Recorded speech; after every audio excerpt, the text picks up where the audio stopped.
अब देखो बच्चों, श्लोक संख्या 5 है कि अभिवादनशीलस्य नित्यं वृद्धोपसेविनः चत्वारि तस्य वर्धन्ते आयुर्विद्या यशो बलम।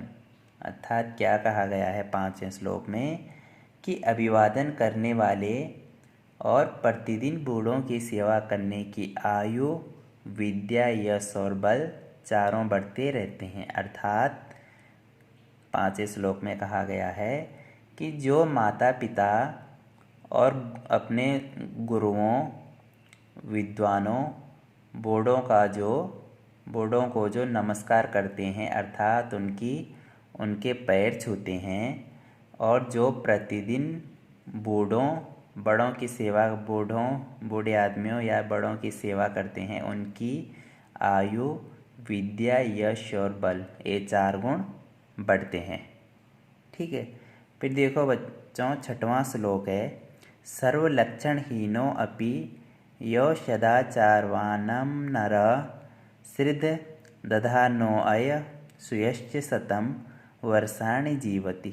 अर्थात 6ठे श्लोक में क्या कहा गया है कि जीवन में 6ठे श्लोक में कहा गया है कि सब लक्षणों से हीन जो मनुष्य सदाचारवान, श्रद्धा रखने वाला और स्त्रियां दोष से रहित 100 वर्षों तक जीवित रहता है। अर्थात क्या कहा गया है 6ठे श्लोक में कि रंग रूप अथवा शरीर की शोभा, सब लक्षणों से रहित कुरूप भी जो व्यक्ति सदाचारी होता है, अपनों से बड़ों, विद्वानों और वृद्धों के प्रति श्रद्धा रखता है, स्त्रियां द्वेष जैसे भावों से रहित होता है, वह 100 वर्षों तक जीता है।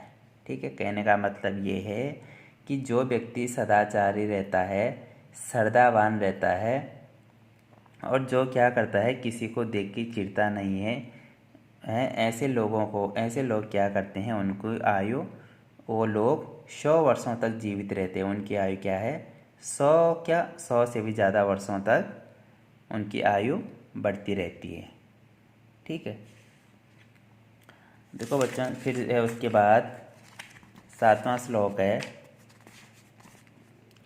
ठीक है। 7वां श्लोक है बच्चों यहाँ पे कि यथा खननम खनित्रे नरो वर्धादि गच्छन्ति तथा गुरुगतां विद्या शुश्रुति गच्छति।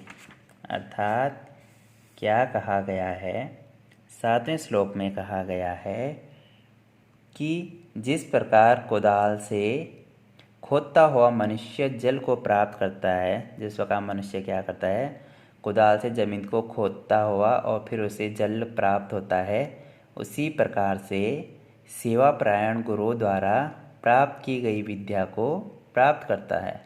मतलब उसी प्रकार से जो शिष्य क्या करता है, गुरु की सेवा करता है। ठीक है। गुरु की सेवा करता है तो उसको क्या होती है, वो गुरु की विद्या उसको भी एक समय ऐसा आता है कि उसको वो विद्या प्राप्त हो जाती है। ठीक है। अर्थात क्या कहा गया है कि जिस प्रकार व्यक्ति कुदाल से निरंतर भूमि को खोदते हुए एक दिन भूमि से जल को प्राप्त कर लेता है, उसी प्रकार से बच्चों क्या होता है, जो सेवापरायण शिष्य निरंतर गुरु की सेवा करता है, जो शिष्य लगातार गुरु की सेवा करता है, वह गुरु के समस्त ज्ञान को एक दिन प्राप्त करता है। ठीक है। अब देखो बच्चों, 8वां श्लोक है धृति क्षमा दमो अस्तेयम शौच मिनेन्द्रिय निग्रह धीर्विद्या सत्यम क्रोधो दशकम धर्म लक्षणम। अर्थात क्या कहा गया है इस 8वें श्लोक में कि धैर्य, क्षमा, मन का नियंत्रण, दूसरों के धन को न ग्रहण करना, पवित्रता, इंद्रियों को वश में रखना, बुद्धि, विद्या, सत्य, क्रोधहीनता, ये क्या है, धर्म के 10 लक्षण है। अर्थात क्या कहा गया है इस 8वें श्लोक में कि धैर्य रखना अथवा संतोष रखना या क्षमा करना या दूसरों से अहित कर देने पर भी उसके अहित करने की भावना मन में न लाना या मन की इच्छाओं को दूर करना या दूसरे के धन को न हड़पना, चरित्र की पवित्रता और इंद्रियों को उनके विषयों में लिप्त होने से रोकना या उनको वश में करना, बुद्धि को शास्त्र ज्ञान में लगाना, विविध प्रकार की विद्याओं को अर्जन करना, सत्य अर्थात यथार्थ ज्ञान के अनुरूप आचरण करना, क्रोधहीनता या स्नेह ये 10 धर्म के लक्षण है।